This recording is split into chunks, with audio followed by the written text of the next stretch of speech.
సూర్యాపేట జిల్లా తమ్మర గ్రామంలో ఎన్టీఆర్ విగ్రహాన్ని నందమూరి రామకృష్ణ ఆవిష్కరించారు. పేద ప్రజలకు రేషన్ షాపులలో ₹2 కేజీ బియ్యం సరఫరా చేయడంతో పాటుగా గ్రామాలలో పటేల్ పట్వారీ వ్యవస్థ రద్దు చేసి గ్రామ సుపరిపాలన అందించిన ఘనత ఎన్టీఆర్కే దక్కుతుందని రామకృష్ణ అన్నారు.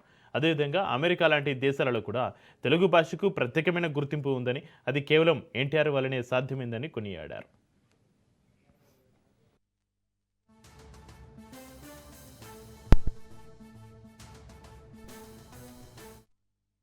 తెలుగు జాతి ఆత్మగౌరవం కాపాడే చేయాలని నేను తెలుగు బిడ్డనని తెలుగుదేశం పార్టీ పెట్టి ఆయన ప్రజలకు మళ్ళీ సేవ చేయడం వచ్చాడు.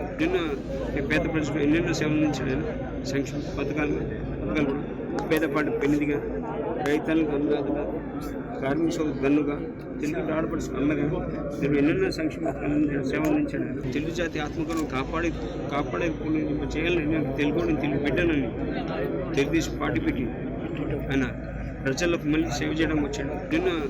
పేద ప్రజలకు ఎన్నెన్నో సేవలు అందించాడు. ఆయన సంక్షేమ పథకాలు కూడా పేదపాటి పెన్నిదిగా, రైతాలకు అన్నదాతగా, కార్మిక సోదరు దన్నుగా, తెలుగు ఆడపడుచు అన్నగా తెలుగు ఎన్నెన్నో సంక్షేమ పథకాలు సేవలు అందించాడు. తెలుగు జాతి ఆత్మగౌరవం